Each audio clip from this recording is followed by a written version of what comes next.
you come into it because you have a goal in mind. You might want to lose weight, feel fitter, be able to run with the kids or whatever it might be. Being able to chart those small successes, you're not going to lose 10 kilos overnight. I mean, that's a great goal to have in mind, but kind of thinking through.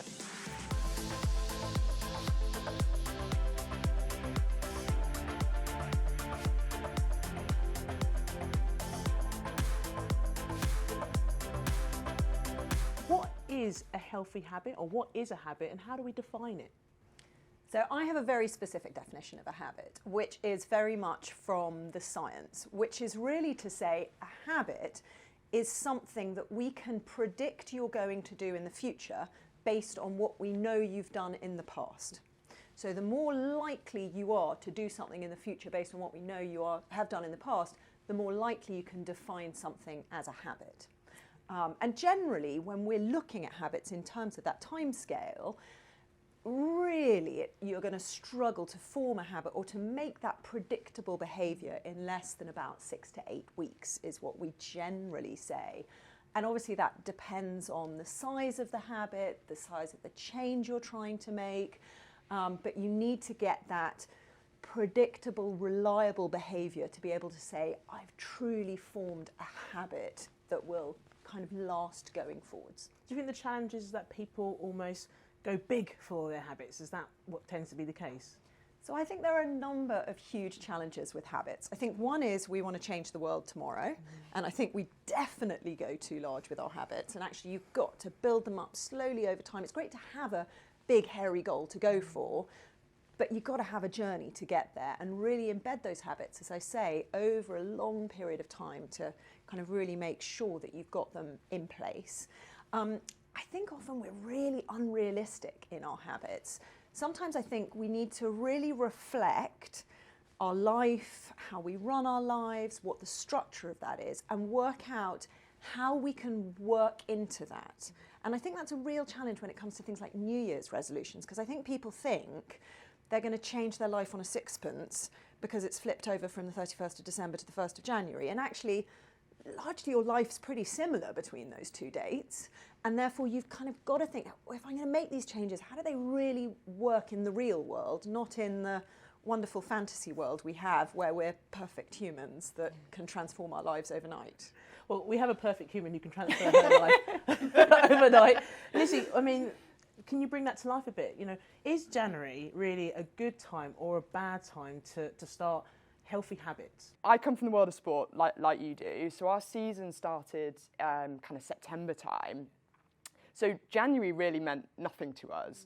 But even as outside of that, we, you know, as athletes spend our lives continually iterating and adapting and adjusting and trying to find new habits and new routines and ways of doing things. So I've got quite a healthy skepticism, I think, that it has to be the first of a month or it has to be a Monday to start something.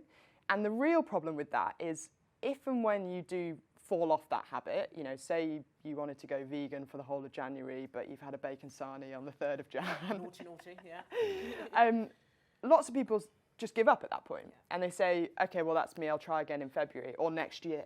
And actually, if you don't have that rule that it has to be a Monday or it has to be a start of a month, you can get back on it the following day or the following week or whatever that is. So I don't think January has to be the be all and end all. If you didn't kickstart the year with 8 new habits, new year, new me, then that's totally okay. Now is as good a time as any.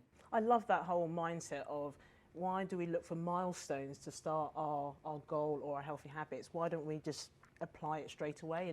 And it's okay to, we don't like to use the word fail, but it's okay to come off the rails and find a way back on it. So I guess, Kate, that comes to you then. What's the best way of sticking to our healthy habits? Because what Lizzie has highlighted is a really good point. You know, actually, there's not really a bad time. We can find a way back on. We might come off the rails, but actually, how do we stick to it? How do we stay, I guess, on that track? Yeah.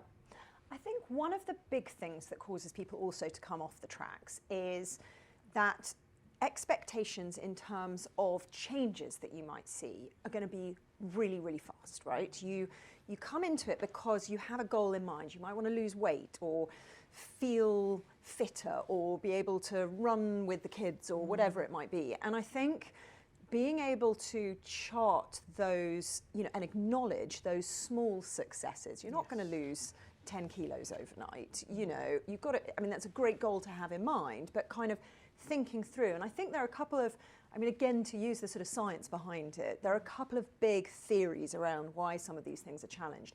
One is called hyperbolic discounting, right? Which is where you discount that future value because it's so far away.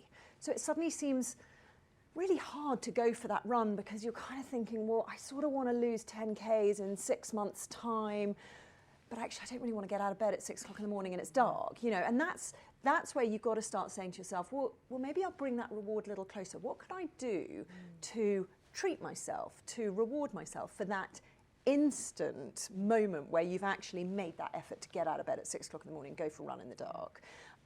Because otherwise that kind of benefit down the line seems so far away. So we're all about, how do we kind of think about bringing that incentive closer? So I think that's one piece. And then the other piece is around over-optimism. We are all massively over-optimistic about what can we achieve, when can we achieve it by. And I think kind of bringing back a bit of realism and saying, this is what I can do, and making peace with that, being okay. And like you say, if you say you want to go for a walk every day and one day you just don't because you're busy at work and whatever it might be, that's also okay. You haven't lost everything. You can get back on, and it's the whole life is a marathon, not a sprint. These are long-term aims. And I think some of the key things that we keep saying as a business as well is every little makes a difference, without using the usual catchphrase. So actually, even if you're doing 7,000 steps, you didn't quite make it to 10,000 steps, that's good, and that's okay, and reward yourself for doing that, and give yourself a pat on the back, and don't beat yourself up about it. Yeah.